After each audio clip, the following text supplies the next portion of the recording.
What is up? Good morning, everybody. Happy Thursday. Actually, it's more of a synthetic Friday. Welcome to Pre-Market Prep.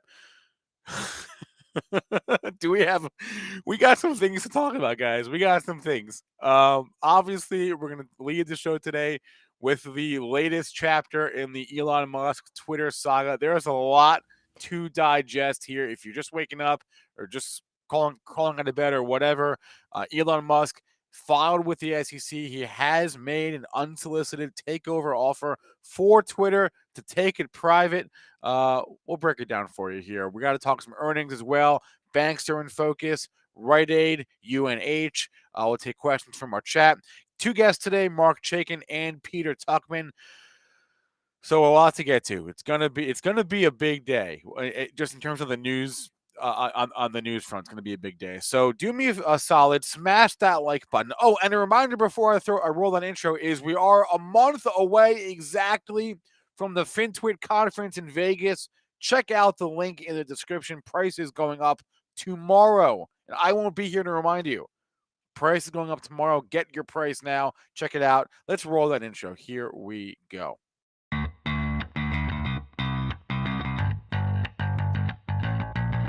Coming to you live from downtown Detroit, this is Benzinga's Pre-Market Prep with your host, Joel Elconin. This is a volatile puppy here, isn't it? And Dennis Dick. I'm bidding a penny. I will buy the stock for a penny. With everything you need to start your trading day.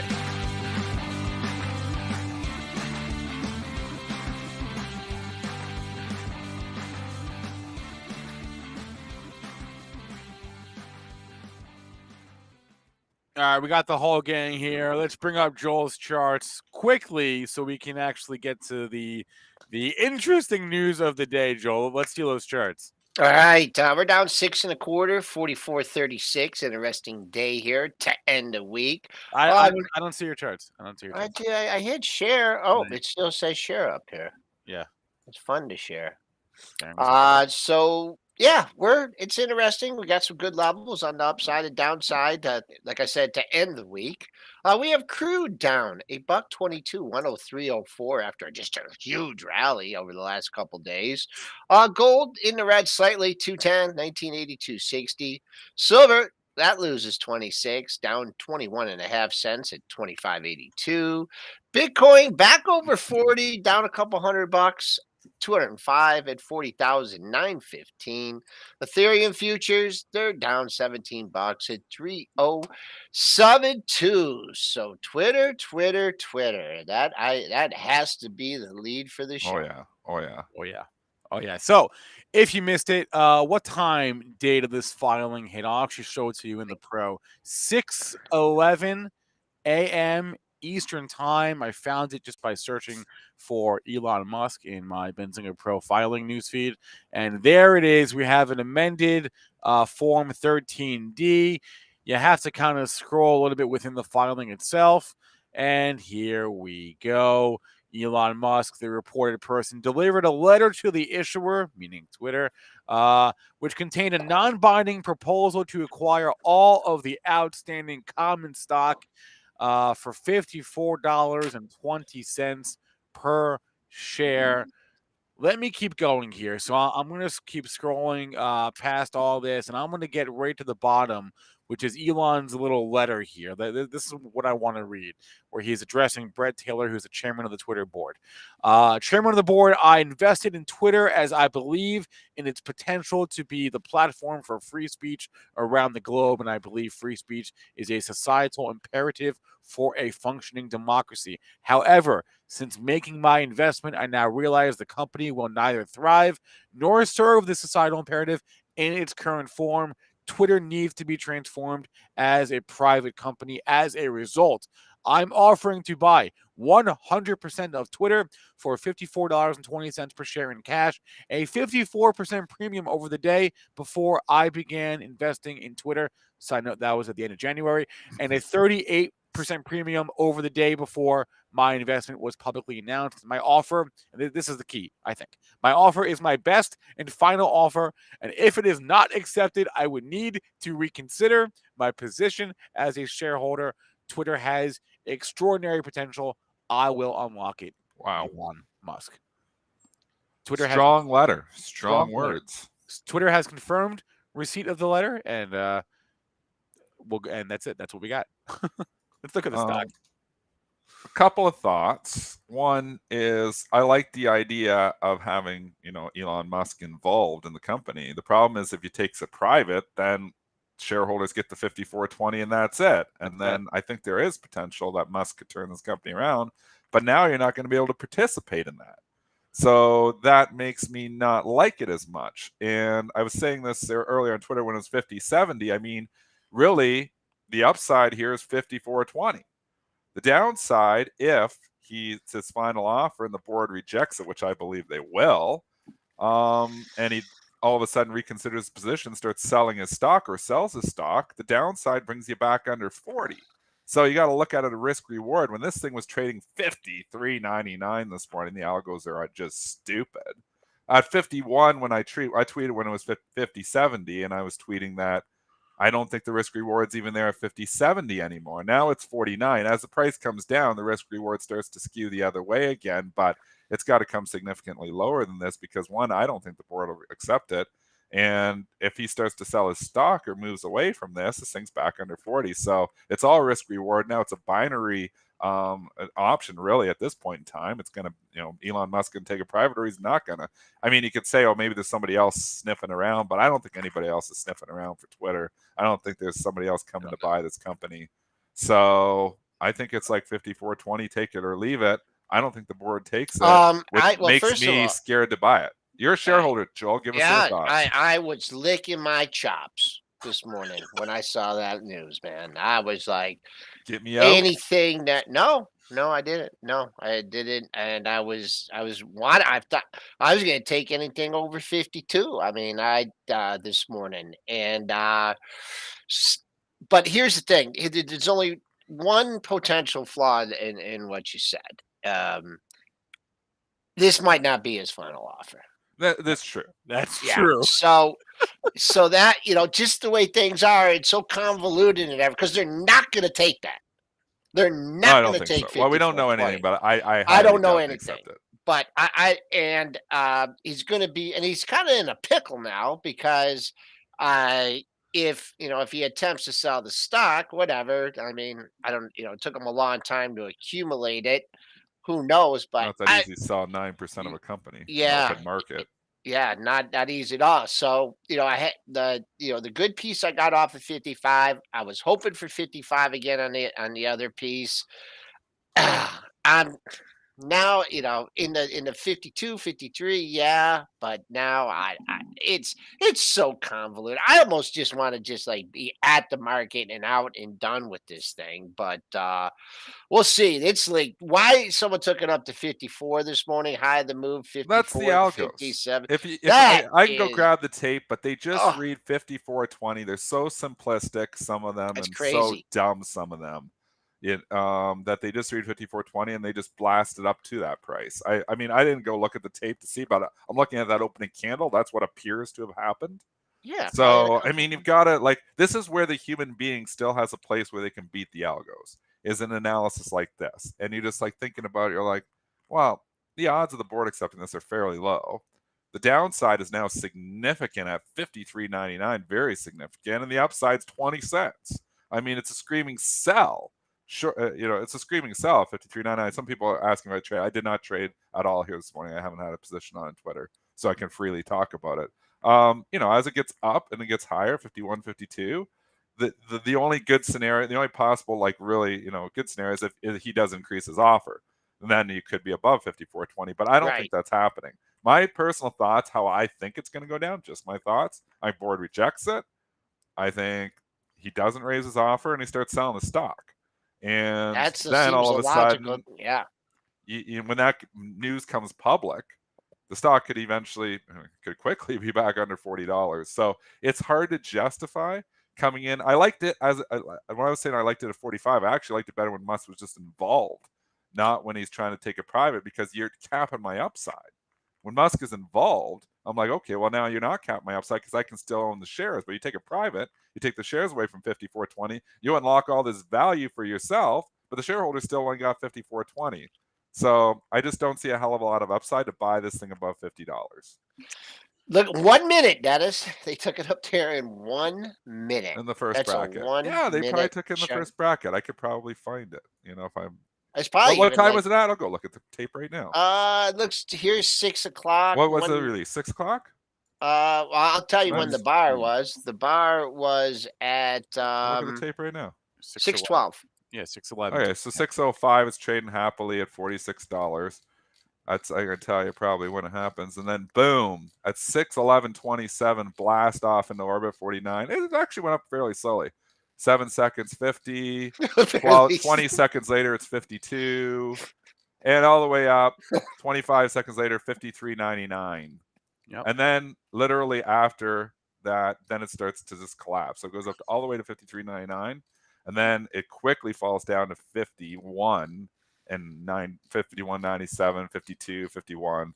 So it was up there. There was this total of not a lot of shares trade at 53.99. 1,200. There was multiple trades. 1,200, 900, few thousand shares trade up there at the highs, 53.99. They're insane. And they're down money, and it's deserved. I mean, you got to think. So, and I think the most part, I think this is probably mostly algorithms. And 14 million have changed hands. So I think already this morning. Yeah, I think this like the big shareholders are saying, man, this is a little gift. Got down to 44. They're saying, just get me out at 50, and there you go, trade at 48. I mean, I saw it dropped a buck. I'm like, I hope it opens at 50. And I was just watching a little bit ago. It dropped a buck. So you got a wild card here. You got options expiration. So throw your order out there. You never know what happens. We have an early. This is the first time. This might be a good segue away from Twitter, but I can't remember the last time I saw an options expiration on the 14th. Obviously, it can only fall between the 15th and the 21st, but just so happens Good Friday falls on the 15th, the earliest possible day for an option expiration. So they bump it up to the 14th. I can't remember the last time we saw an options expiration this early. So it might surprise a few people too, but you will see some big orders out there. You will see some major movement. Options players are going to be jockeying their stock and options positions against the stock. So throw your order out there. You never know what happens. There's a lot more to digest here. The one thing I'll add with regards to Elon and Twitter, and then we can move on, and it's almost 8:15 anyway, is he said that if they don't take it, he would sell. Now, if you take him at his word, remember it took him 2 months to accumulate this position of whatever 9.5% of the company, right? Yeah. And he has an active stake, which means if he starts selling, he has to disclose that, right? And so my question is it even possible for Elon Musk to sell some Twitter shares without word of that leaking before the filing even hits? Because we see him at the first filing, we see him start dumping. Everybody's going short. I'm saying before the filing. I'm saying, is it even possible for either Elon or like his bankers or whoever's doing the trading for him to not leak word of that, or for the street to not recognize, whoa, we've got a big seller here in Twitter, right? I mean, because it's 9%, it's a lot. It's 9% of the company, right? It's a lot of shares. It took him 2 months to buy them all. How fast can he possibly sell them all without tipping everyone off, right? So, and once that gets out, then it's over. Oh right? yeah, then it's once you see him start dumping stock, it's over. It'll be down. So I mean, again, it's just risk reward here. At 48, it's it's a little bit better than 51 or 52 or 53, but I'm still looking at it thinking I'm leaning to the side where he's not going to raise his offer, and they're not going to accept, and he's going to go back under 40. I mean, what happens when the board publicly rejects this in a couple of days? Which is probably going to happen. Are we going to tank it right to 40, or do they hold it on and say, well, maybe he'll up the offer? I don't know. Like, it's going to go down on it, but I think the board is going to publicly reject this. So I'd ring the register if I was long Twitter, even at 48.72. I That's think just so my too. opinion. I think we all agree that we think they will reject it. What now? Now, do you agree with Elon? Do you believe Elon that it's his final offer? That's No, a whole who separate thing knows? Hold on. that we don't know, obviously. But I love the 54.22. Like he puts in the 420. He's such just toys with the market, man. Oh yeah, he throws in the 420 as well. That's hilarious. I didn't even catch that. A lot of people caught it. I catch how Joe Kernan said it on Squad. I was like, oh, it is 54.20. He threw that in there too. My buddy just texted me. Only Musk. This is like if for those of you that watch like Succession, this is like a real life plot of Succession just playing out in front of our faces in real time. Just in ridiculous. real life.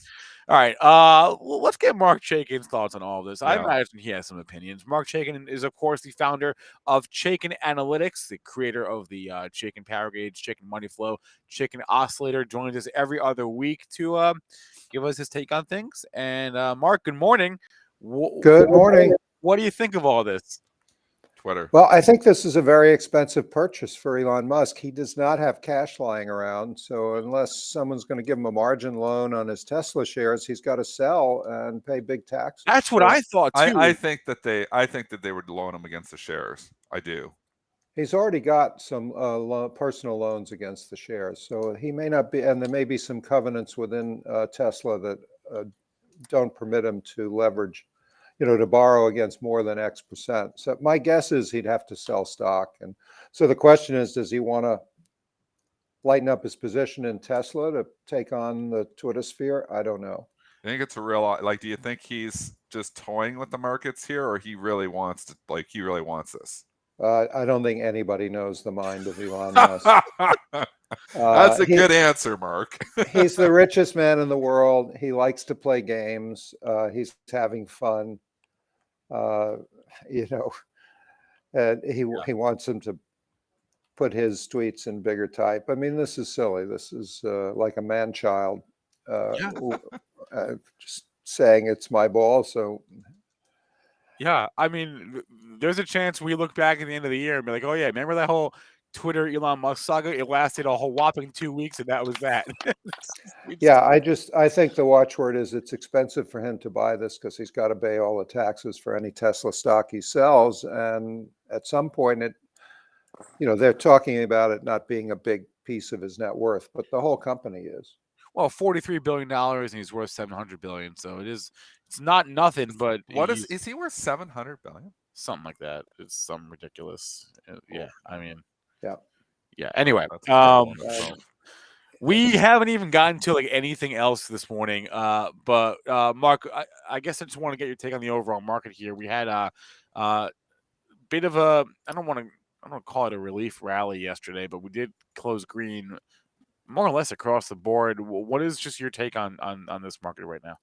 Well, again, as we did about 3 weeks ago, we got everything in place for an oversold rally, but with the McClellan oscillator and the summation index reaching negative levels, advanced declines, everything was primed for a rally, but we did toy with that 4,400 level. That's sort of my line in the sand. I think we closed 3 points below it, and then we rallied above. But I'm watching that level very closely because if that breaks, I wouldn't take today's action very seriously because it's pre-holiday. But then it tells you that all we're getting are these reflex rallies, and the downtrend will continue. Oh, I'm sorry. I stand corrected. He's worth like $260 billion, not 700. My bad. Yeah, so 45 is a big deal. Yeah, that means selling a lot of his Tesla stock. Yeah. All right. Marc, can you ever remember an options expiration being on a Thursday on the 14th of the month? I have not. I'm sure it was the last time Good Friday was the third Friday in the month. That would make sense. All right, I'm just curious because you've been in this game for a while. All right, so we know that you typically come on our show and you like the cybersecurity names, but something you can give us one or two new ones each time. Do you have any new names that you haven't mentioned yet that you're watching?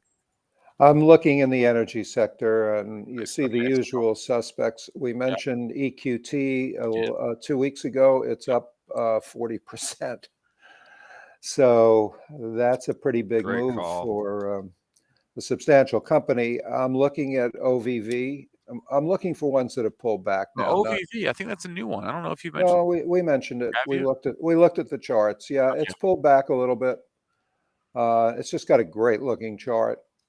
I think right now with the energy stocks, you're looking at the charts more than the fundamentals. And then Because and playing them how? Like, just playing them on the long side, buying the pullbacks, they're great trading vehicles. In the case of something like EQT, you got just an incredible hockey stick move that'll appeal to Dennis. Yeah. At what point, like, I mean, this is an incredible move. This is one of the biggest moves for this company ever. At what point do you say, okay, maybe too much too fast? Are you doing mind reading tricks these days, Dennis? I'm just looking 25 to 41, and fantastic call by you, Marc, all over this. I'm just like, that's like upset, like you said, 70% in a month. That's a huge move. My mentor, Stan Burge at Tucker Anthony back in the 70s, always said hockey sticks are a great opportunity to score some goals. So you'd stick with it. You look for an extension to lighten up. No, I don't know what the fundamentals of the energy space are going to be a year from now. We're all guessing. We're guessing that there's going to be, and it's starting to happen, that pipelines are going to get approved and drilling projects are going to get approved. There was a story in the news wires today about more drilling projects got approval. So we're going to see supply come on the market. If you believe the economists, recession means lower demand. So I think right now, what's going on in the Ukraine and in Europe and the shortages in the gas and energy market that might evolve out of a Russian prolonged conflict make these stocks attractive from a momentum point of view, and the price of gas, of oil going up makes them attractive from a fundamental point of view, but we don't know the demand side. So I'm viewing them as sort of long-term swing trades, but as Dennis points out, this is a big swing. outside of energy, outside, and I know you like cyber. What else are you liking long side or even short side? I'm not going short here. I think there's Okay. more downside in the Cathie Woods names, but the chemicals have been a constant theme for me. Everything from FMC, which helps the farmer, to Corteva, which is sort of grouped in chemicals because it used to be part of DuPont, but it's really a genetic engineered seed company. Bunge makes some sense to me. And some of the smaller names that will benefit from rising prices are on my radar screen, but it's this basic. Let's go back. I'd be taking money off the table in the defensives, in utilities, consumer staples. I think you've got to take some money off the table. They're way overextended. And then do what with it? Nothing. No energy. No, I want to be in the market. Okay. There's risk down to 4,000. If we break 4,400, there's a risk of testing the lows at 4114 on the S&P. But I want to be long in here because my overriding, what would you call it, pattern is that we make a significant low in 2022 based on the election year pattern. I think I pointed out, but if not, it's really key. 23 of the last 27 midterm election years have seen the market either in a bear market or coming out of a bear market. So we're playing right to form here, and I think the risk is in not being long. And my favorite place to be long, if you're taking the index route, I've mentioned is FCPI, the Fidelity Yeah, you mentioned that one. Income Inflation ETF. It's really doing its job. It's up more when the market goes up. It's down less when the market goes down. I think it's a great alternative to SPY for people who are looking for broad equity exposure. I think it gives you a really good risk reward and some participation in the inflation upside. Great relative strength on that. Do you know what's in the ETF? Yeah, I do. It's got a Sure. traditional mix of energy and mining, but it also has Microsoft and Apple. And their theory there is they've got pricing power. There you go. That's So, smart too. yeah, and it's a nice balance. So it's not an all or nothing energy play. And I've been in the stock about 4 months, 3 to 4 months. One of the quants on our team, Karina, came up with it in a screen on ETFs that were outperforming the S&P, and it really looks good. And there's not a lot of money in it. There's only 300 million in it, so it's Yeah, it's definitely fairly thin, so you got to work it a little exactly. bit. Like, It's don't not just, hot money. You've just got to put in a limit order between the bid and the offer, and you get filled every time. yeah, just don't chase it. Yeah, and I mean, aerospace and defense, I'm a little skeptical. Some of these names are having trouble gaining traction, but who knows what happens if and when we get some sort of resolution. Germany's already giving an indication that they're maybe not so enthusiastic about increasing their defense budget. And who knows what the debates in Congress are going to be. So, although on a relative basis that's strong, I'm a little skeptical. We're on the line with Marc Chaikin of Chaikin Analytics. Joins the show every 2 weeks to give us his technical and fundamental outlook on the market. Marc, I just want to touch on one subject with you here: the financials, and this all plays into the whole inflation recession question here. What do you think? I mean, J.P. Morgan getting killed after the reports, high inflation, runaway inflation, leading to recession, then a depression. Where are you? Where are you at on We're this? not going into a depression, Joel. That we can. What about a recession? I mean, it seems Well, with 3% unemployment, I kind of find it hard to believe that we're going into recession. But like, I'm the only person on Wall Street that doesn't think we're not going into a recession. Well, I think if you look at the subsectors or industry groups within financials, you get the picture pretty clearly. The banks, even the regional banks, have starting to get bearish ratings in the power gauge. So Citi has a bearish rating, PNC Corp, but the insurance stocks are doing well. So what does that tell me? It tells me that people who benefit from higher rates but don't have exposure to the broad economy are doing well. That's the great. insurance stocks. That is a great point. The banks with exposure to the economy are not getting the benefit of the spread, the interest rate margin. So, the banks, if you listen to Jamie Dimon, believe that there's risk ahead, and they're trading that way. So obviously, the Wall Street believes them. That's a great point. We should also mention that we had a number of big bank earnings this morning. We had Morgan Stanley, we had Goldman Sachs, we had a Wells Fargo. Actually, let's go to that Wells Fargo report first. What was in that report? Holy, because that's moving. They're getting hit. It's getting hit. It's getting hit way harder than the other ones. Goldman Sachs was up and then down, and Morgan was up and then down, and Wells was never really up. Has gone straight down off their report. Let me take a look at closer. Some of these traditional bank charts, Goldman and Morgan have a lot of investment banking business, a little bit different. And bond trading. Yes. So a little bit different, but look at Wells and you look at JP Morgan, which I did buy some shares of recently, and you look at Citi and you're like, wow, this doesn't look, it looks like something's up. Yeah, I mean, Wells Fargo is talking about a revenue drop. At least JP Morgan held the revenue line. They didn't hold the bottom line because of the hit from Russia. But yeah, I mean, Wells Fargo does not have a big trading operation. So this is probably, whereas JP Morgan, as you know, still does. So Wells Fargo is probably the purest big major bank. That revenue, the quarterly revenue of $17.6 billion, down from almost $21 billion in the prior quarter, and down from $18.5 billion in the year ago quarter. So a pretty significant revenue drop for Wells last quarter. Wow, that's interesting. Yeah, I mean, these charts on the banks do not give you a lot of encouragement to believe in the economy. But as I've said a couple of times on your show, we're already in a bear market, guys.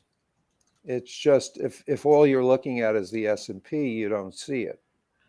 But if you look at tech sector, stay-at-home stocks, anything to do with the lockdown, Well, there SPACs, are certainly pockets of bear markets. Yes. yeah, I'm Yes. calling them rolling crashes. So, but the reason that's significant, that is significant, because if you thought that there was a big, broad bear market coming, that we hadn't had one yet, then you'd be getting very defensive here.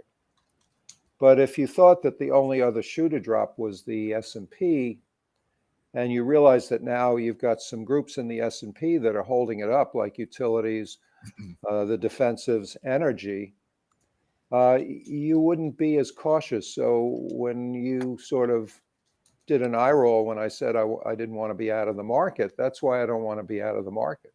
Because we've already seen a bear market in NASDAQ. What was the number? More than 50% of the stocks are down. Yeah. 50% from their high, and Yeah. and in the overheated pockets, Yeah. EVs and SPACs, IPOs, we've already had a bear market. So I mean, is that stuff coming back, or does that stuff stay in a bear market? Because it's not even like we're in a bear market, and all those stocks you just named, like all those sexy stocks that were stories running in 2020, have been in a bear market for the better part of going on 15, 16 months here now, really, since they topped out in February 2021. Do you think it's time to start looking at some of these names? not at all. Not at all. I mean, I own one of them long term in my own account, Doximity, which I think I've mentioned on the show, Yeah. because they've got the only revenue model that is profitable in the electronic medicine space. But yet they're down 50% from their high, and they've formed a beautiful base. But periodically the stock rallies from 48 to 55, and then it gets back down to 48. Long term, I want to be in the stock. I don't want to be out of it, because I think since they've been public, every quarter's been terrific. It's going on a year now, and they've made money for 3 years running, as opposed to companies like Teladocs, which has never made money. But if I look at that as the sort of poster child for broken down tech, I don't see it breaking out. I just want to be there. All right, Marc Chaikin, Chaikin Analytics. He's the founder, creator of several well-known technical indicators. Always a pleasure, Marc. Talk to you again in a couple of weeks. Thank you. Oh, by the way, I did an interview with Meb Faber. Has he ever been on your show? Nice. No, but I would love to have him on the show. Yeah, he's great. Yeah, I did a blog. What do they call that? Podcast that dropped yesterday. Nice. So you were on his podcast? Yeah, we I'll did about check it out. 45 minutes or an hour. And if you're interested in my background, how I got into this, Nice. and I'm what drives me, particularly talk about the top-down industry-oriented approach that we really love at Chaikin. Nice. All right. Have a good one, Marc. Yeah. Happy Easter to those. Happy Easter to you. Yep. Happy Passover. They coincide. They do. Not looking forward for quite a while. Not looking forward to that one, but that's the way it goes. All right. Let's look at these. Let's go through these banks here a little bit here. So we did Wells Fargo just a little bit there. I mentioned the revenue decline. That was pretty notable. Morgan, huge support 46. We'll just say that on Wells. That's easy. Your number. That's the number of the week, the number of the month, the number of the year for Wells Fargo. Does it bounce off there? It could. It needs to hold that level though. Below 46, I'd be very nervous. I don't today. Already down $1.64. They pressed it to 40, just under 46.60. That'd be a big move in it. There was one other intermediate, or just another higher low above that, 46.35. If you're looking for a zone. Morgan also reported a revenue decline year over year. But that chart looks very different. It's held up well. I mean, and obviously, I guess you put it relative, it's still down 105. But I mean, you can go out a little bit farther. Morgan and Goldman have held up better than some of the traditional banks, which are making new 52-week lows. I guess Goldman and Morgan, it's getting close to that as well. I mean, all the banks have been hit. They got a pop. Morgan got a pop, and it's starting to leak it too. It's like groundhog. It always feels like this, Joel. And it doesn't even matter what what the overall stock market looks like. It seems like when the banks pop on their earnings, they don't hold the gains.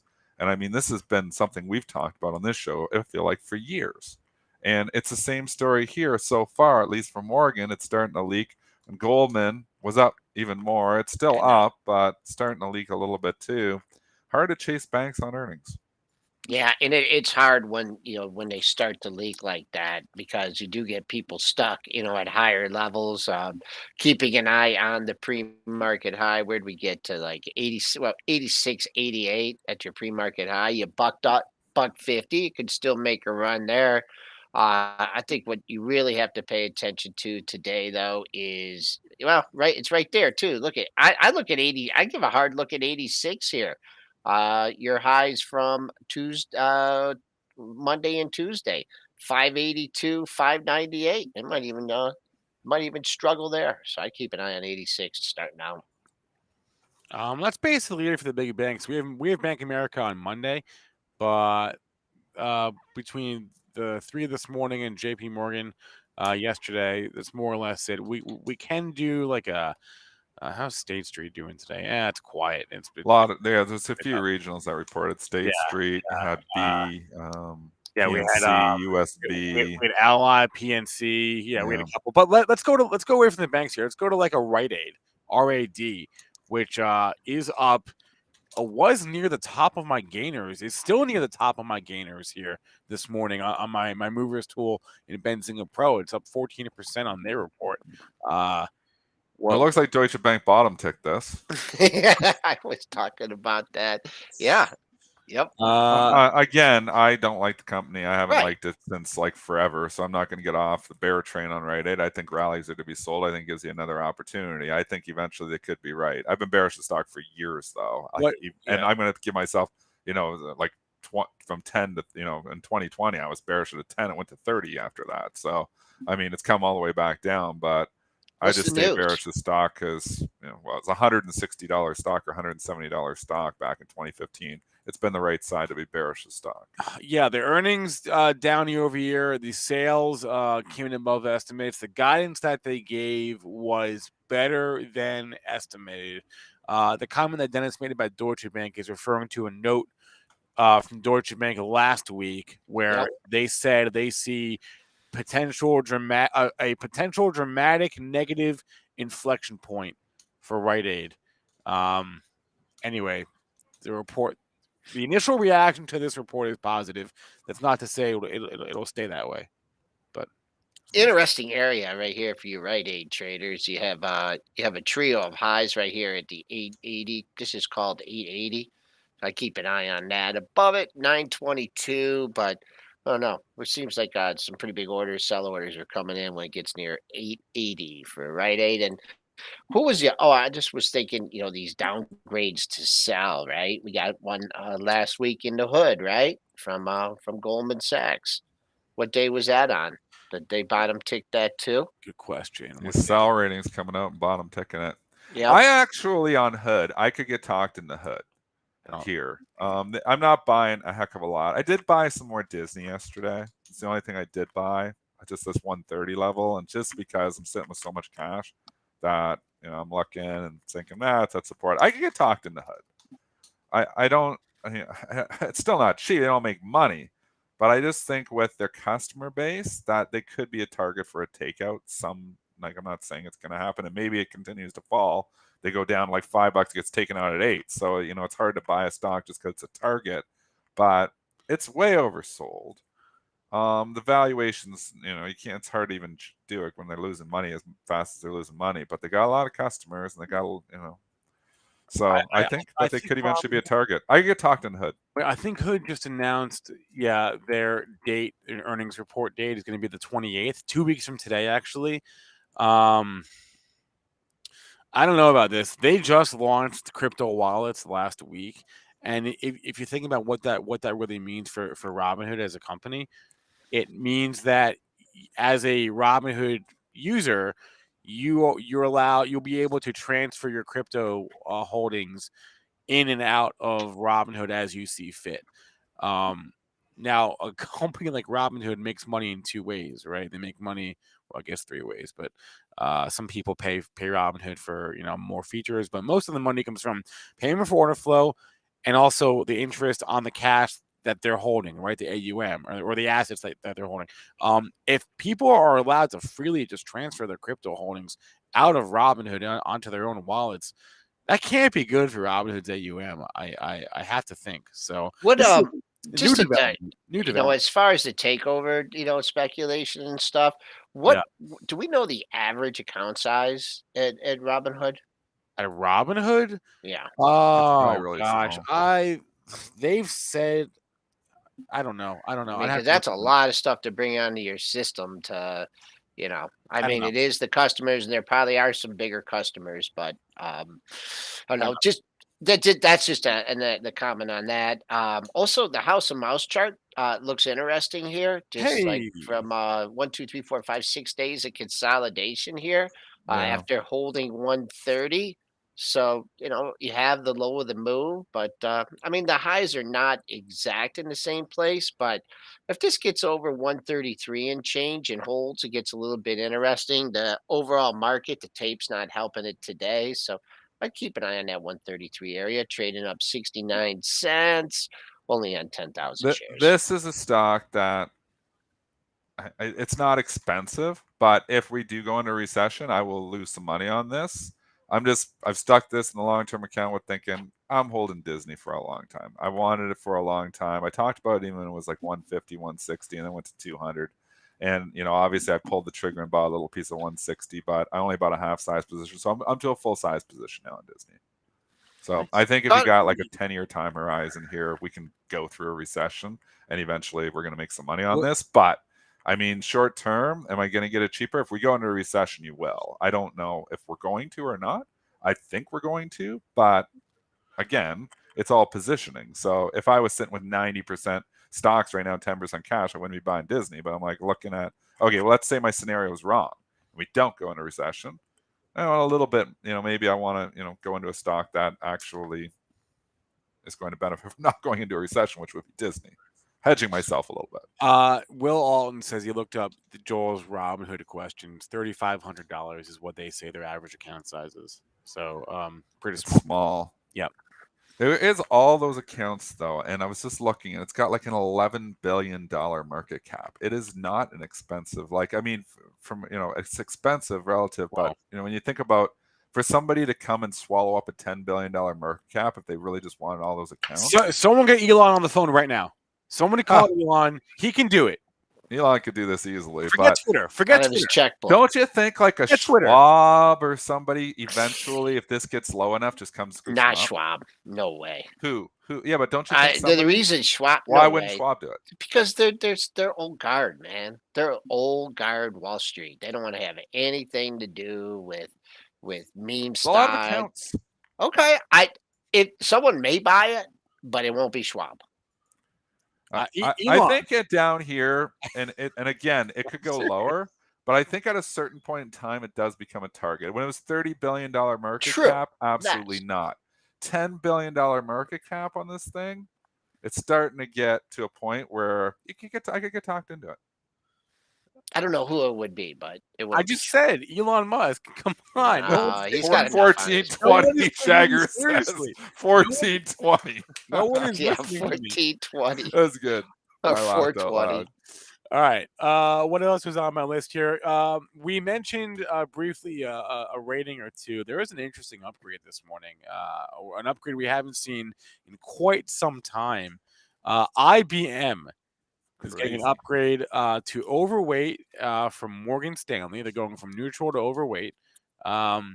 First upgrade of any kind. I'll show you in the pro. First upgrade of any kind to IBM since July of last year, and the first upgrade to overweight / buy of any kind in almost 2 years. July of 2020 was the last time that we had an upgrade to buy in IBM. If you're wondering when Morgan Stanley first downgraded this stock, if you look wondering, what the analyst history is, the downgrade happened in right here, January of 2020. They went down to neutral. Nice. So here we are, a little over 2 years later. They're going back up to overweight. So interesting that they're calling it. They upgrade it, and they said it's a place to hide amid macro Yeah, uncertainty. So they're exactly. calling it a defensive play, which it is. They're absolutely right. The stock holds up well. It's got a 5.11% dividend. It's a cash cow. So I get that. And I think, media is going to talk about it today. I wouldn't be fading it. Like normally, I'm like, oh, up $2, IBM. You probably just fade and make money. But it's been sleepy for so long. Does this get a spark kickstarted a bit?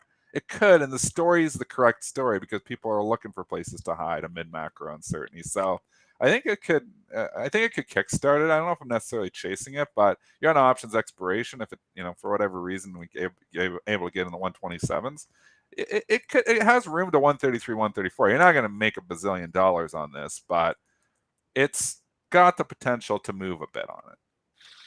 And there's a couple interesting things here. Just technically here, if you look at the upper right chart on a daily, that kind of looks like a little bit of a head and shoulders top, right? Left shoulder, right shoulder. So I don't know. This thing just is so range bound. That spike up over 129.5. That's your first target. Let's see if we can.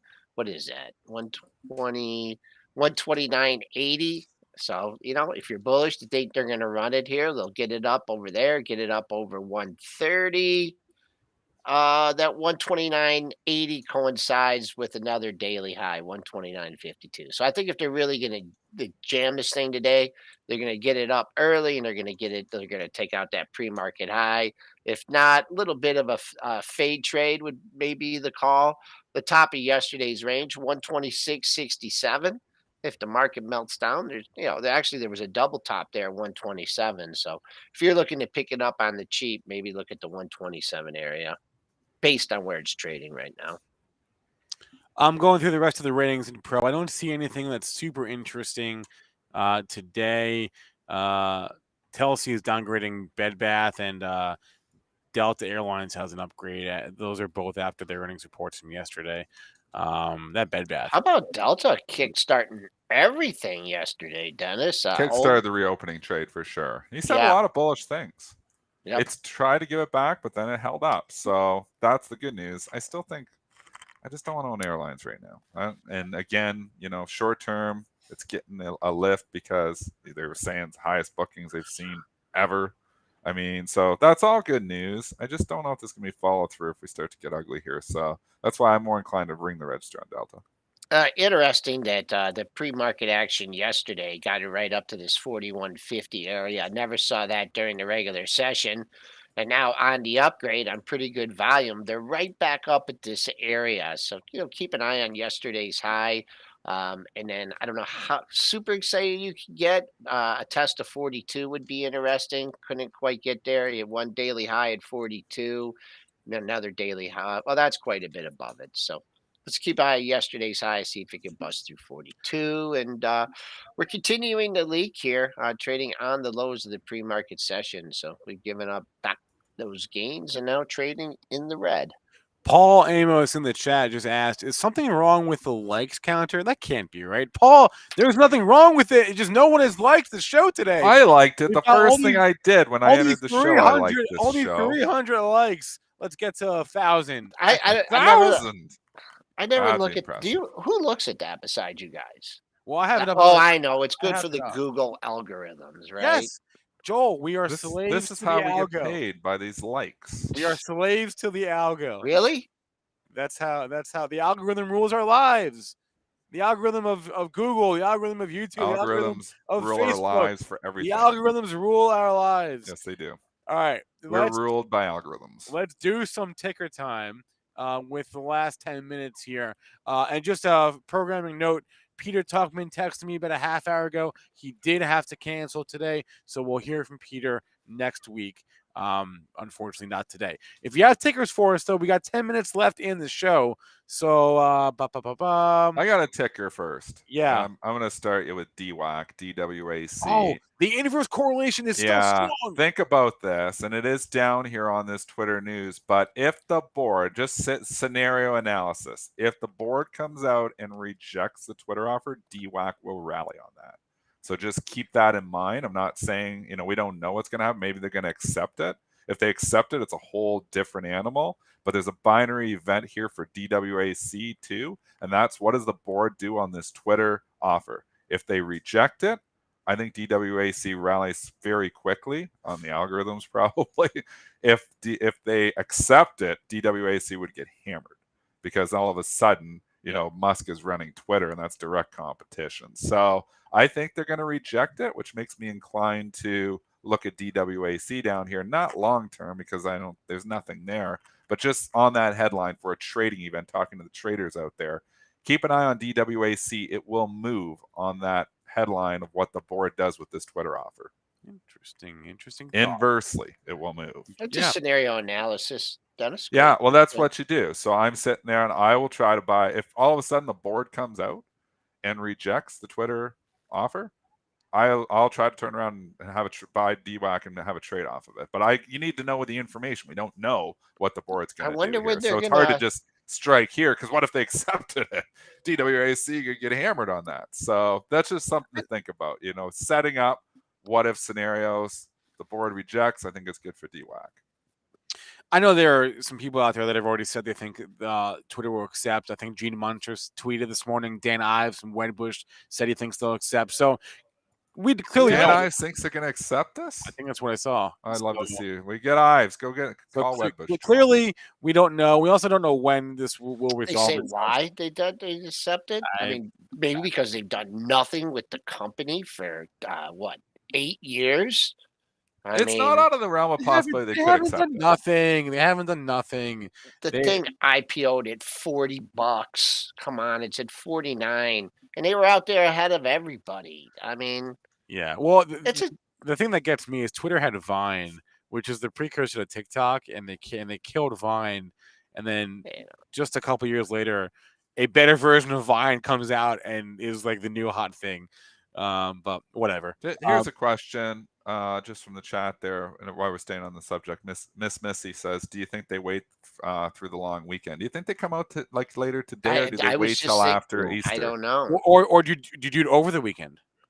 I don't think they do it over the weekend. I think they're going to do it if they do it, it's going to be later today, quickly, or they're going to. I don't know. I don't think they'll do it over the weekend. I'd say I'd put the time premium on this one. Like if they don't come out today and reject it, then I think they're gonna, that would be they're considering it more and more. So I have a thought. Is it possible that they will wait to see what the stock does, and let that determine when they announce whatever they're going to do? Well, there could be a possibility that some board members are looking at that too, saying, "Hey, our stock's going to tank on this. I don't really want to get out there and sell their stock, and then interesting. It could.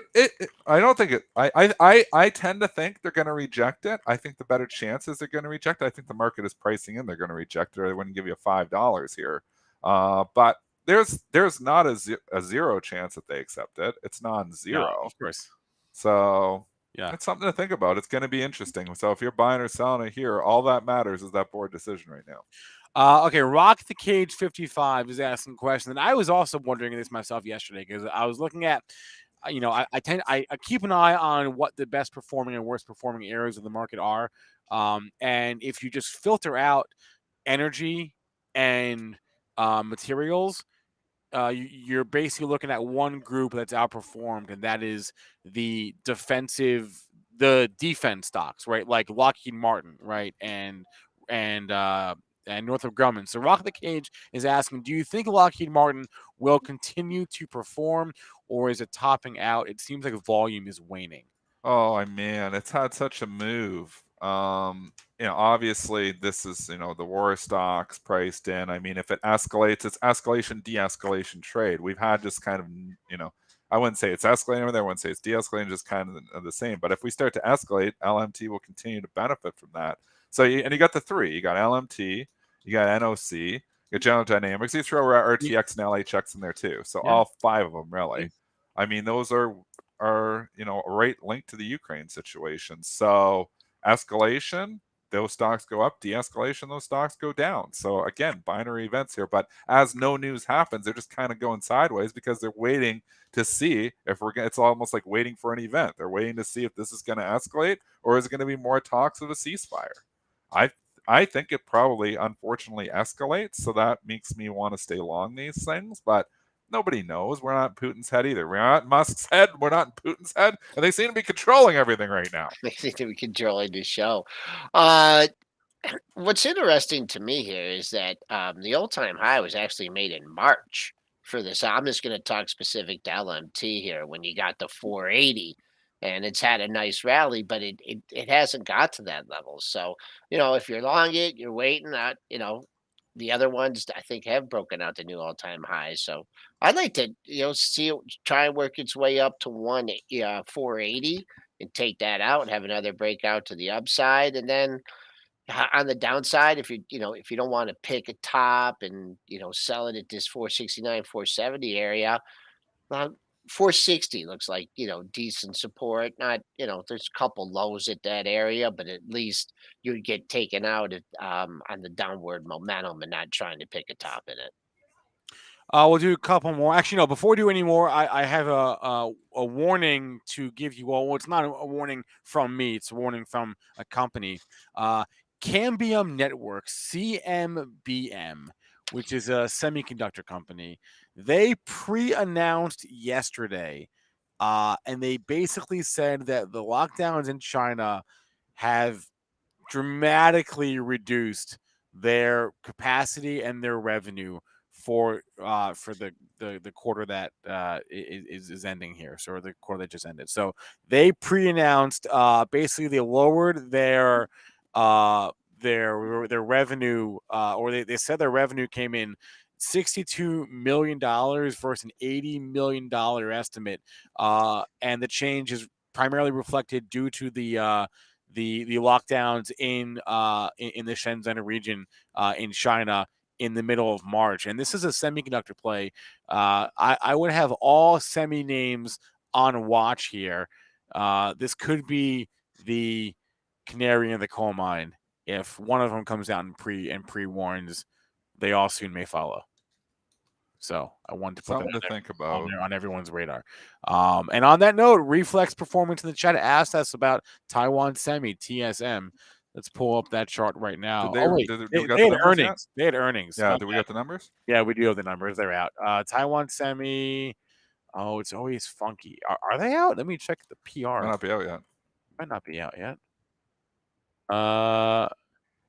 Annual report. What the? Yeah, their annual report's out. Don't make me go to the page.